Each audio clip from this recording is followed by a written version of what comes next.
All right, ARCA at the Bullring. 14 to 1, -8, 65, brake bias, steering ratio, steering offset, comfort based. Don't worry about it too much, just do what's comfortable for you. Brake bias, 65 is all right. You might want to go higher for a little more stability in turn 3 and 4.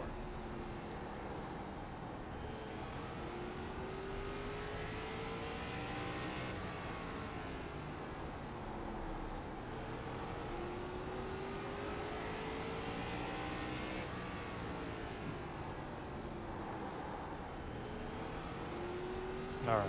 So that was kind of a conservative turn 3 and 4. 3 and 4 is really hard. I'm going to set up for another attempt and push a little bit harder.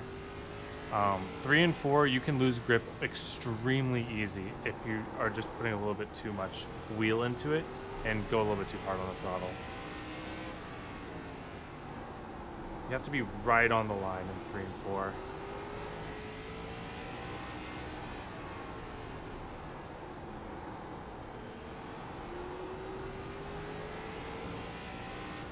Honestly, that's about as good as I can do on this track temperature. It's a very tough 3 and 4. We'll go over that real quick. So turn 1 and 2, it's honestly pretty straightforward. I start turning in pretty soon after I cross the start finish line. I'm actually entering the corner pretty straight because I want to put a little bit more hard brake in than usual. You see I'm at 40% versus my normal 20%. And then while I'm doing that, my car has to be in a pretty straight line. And then I kind of meet the bottom with my steering wheel. Notice how when I let go of when I turn my steering wheel, I let go of the brake. So turn the steering wheel and let go of the brake till 20%, and then pick up the throttle and drive straight off the corner. So that was a really good 1 and 2. You really want to be right on the line for turn 1 and 2. Right on it. That was perfect on it. That was literally perfect. You want to be right on the line here. If you don't get all the way down here, you're not going to get the right angle that you want, and there's a little bit of grip down there. Same thing for 3 and 4 as well. Now, this 3 and 4 wasn't as good as my best for sure, but it's super hard to get into this corner. You have to use less brake to start out with because there's less grip in this part of the track. The corner's a little bit sharper than, I believe, than the entrance of 1. So you have to turn in a little bit easier and a little bit wider. And then when you get down to the bottom, you still want to get all the way to the bottom. I don't think I got quite all the way to the bottom here. Yeah, I missed the bottom. But the problem is if you turn the wheel too much, you lose grip right about right there.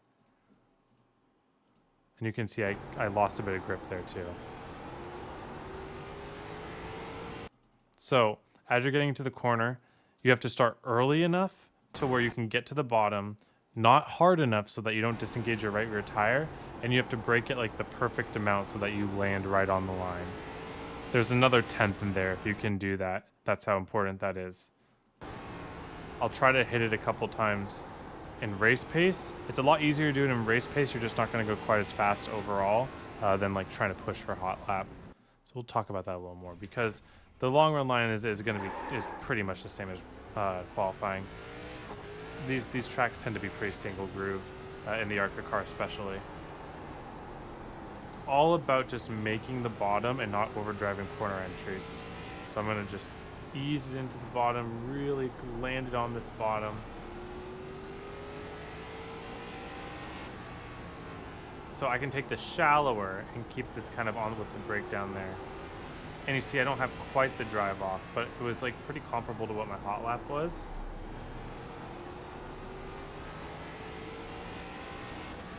I'm just gonna earlier brake in, just try to keep it all the way down here.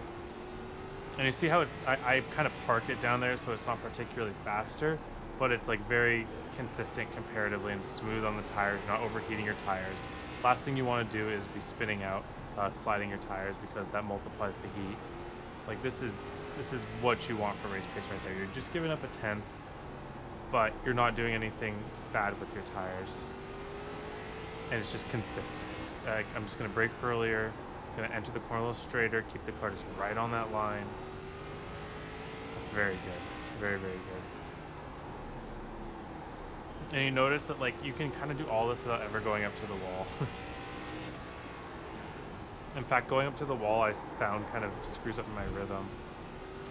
See how easy it is to disengage your tire there? I just had a little bit too much wheel in that moment. Those curbs, like, they lose you a bit of time, but it's, like, not that bad.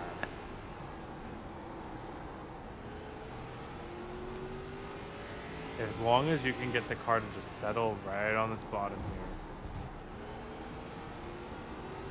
it's not that bad.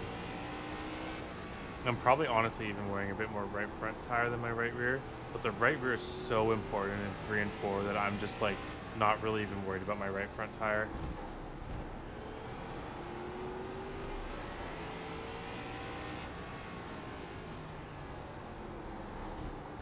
Like that's so much grip in 3 and 4.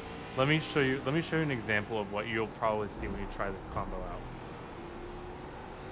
So let's say that you miss the bottom by a little bit, you overdrive a little bit. Look at how this car slides and just doesn't grip up. Like, you just want to park the bottom in 3 and 4. 1 and 2, you'll kind of feel out. It's not that bad. Like, in fact, it's a pretty fast 1 and 2 here. But 3 and 4, the moment you start overdriving it, there's just no grip.